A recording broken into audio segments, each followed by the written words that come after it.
Husky 2G CAN bus training system overview. Please note that configurations may vary.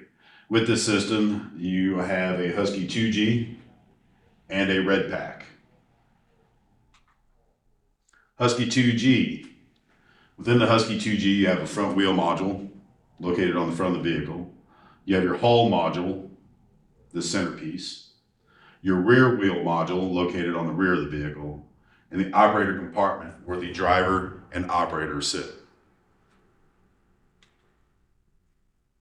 The Husky 2G hull consists of your lifting brackets located on the front as well as the rear of the vehicle, tie-down brackets located on the front and rear of the V-hull.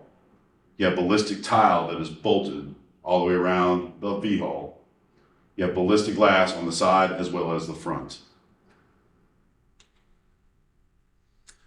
Front wheel module and clamp blocks. Your front wheel module consists of the actual module and your clamp blocks located on the ends of the wheel module that attach it to the Husky. Clamp blocks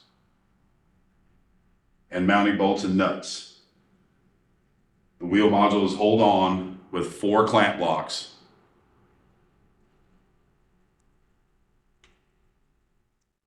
Rear wheel module and clamp blocks. Again, like the front wheel module, you have your rear wheel module assembly that's bolted onto the rear of the vehicle. Your clamp block, mounting bolt, clamp blocks, and nuts. Again, there are 4 that attach the rear module to the hull. Within the Husky 2G, you have the automatic fire extinguishing system, also known as APHES. This operates using sensors to extinguish the flame as needed. Part of the system, you have a manual discharge switch located inside the vehicle, your master controller, expansion module, and your cabin APHES fire bottle, manual discharge button. Inside the engine compartment, you have an engine APHES bottle. All of these bottles are connected with these sensors located throughout the vehicle. On the exterior of the vehicle, you have your exterior handheld fire extinguishers. You have one located right here outside of the driver's access covers, and one located on the right side of the vehicle hull. Exterior detection system components. Located on either side of the Husky, you have detection panels with ink marking nozzles. On the left side of the vehicle, right behind the ballistic glass, you have your ink marking solenoids, tanks, and pumps.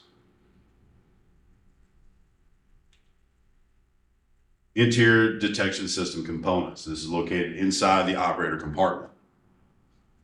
Starting here, we have your visual pinpoint indicator, or VPPI, an inclinometer, display, PI volume control, and touch screen that is located on the center column.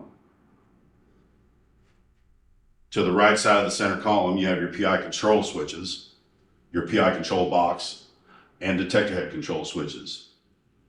Just below that is your display, PI display, and warning light bank. This is operated by the operator.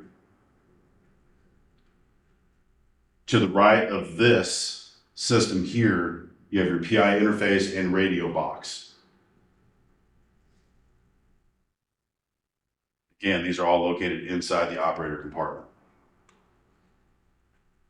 Communication system components. With each Husky 2G, you will have 2 CVC helmets that connect to our PI interface and radio box. This allows for internal communications with inside the Husky 2G. Detector head control. You have detector head control position, which is your lift up or down, which is located here, your stow and deploy button. Your warning bank light indicator, which is located here below the buttons and switches. And lift error indicator. Inside this bank indicator, it will tell you if you have a PI error or not. In the up stowed position, stowed to 1, the lift is stowed. Lifting mechanism did not reach position, and the required time or position sensor is faulty. So if you have this lift indicator when it's in the stowed 1 and you get a lift indicator, that is generally what's going to be the problem. Lift up or down, 1 to 2. Warning light bank indicators, lift 2. 2 to 3, lift 3. 3 to 4, lift 4. And again, these would be warning indicator lights. So the lift indicator will let you know the lifting mechanism did not reach position in the required time, or the position sensor is faulty. If your panels, detector panels, from going to each one of these positions do not reach the position that you set in a set amount of time, that fault indicator will illuminate. Position 4 to 3, lift stowed is in the 3, lifting mechanism did not reach position in the required time. Lift 3 to 2, you'll have a lift 2.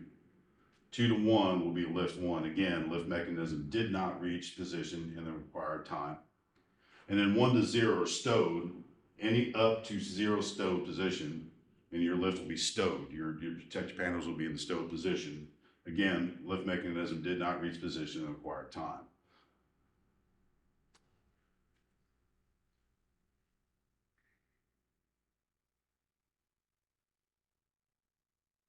Operation Load 1, on your PI control box, you have a switch that will indicate Load 1, Load 2, or PP for pinpoint.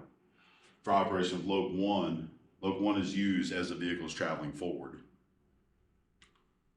Operation Load 2 is used as the vehicle is traveling in reverse. So you use Load 1 to travel over top the suspected target, and use Load 2 to come back over top of it to identify it and find it. Operation Pinpoint, again, changing your switch to pinpoint, you'll slowly drive forward over top of the target with your detector panels. Then Operation Exact Location, again, this is used in pinpoint. You will use this to identify the target, suspected target, right below the detector panels. With your system, you also have a red pack. The red pack is a support system for the Husky 2G. With this, you have a spare front wheel module, a spare rear wheel module, and a center support module, also known as a center support maintenance pack. Inside your center support maintenance pack, you will find replacement parts, tools, jacks, everything you need to be able to support the Husky 2G. End of task. For the Husky 2G suite of manuals for additional information and procedures.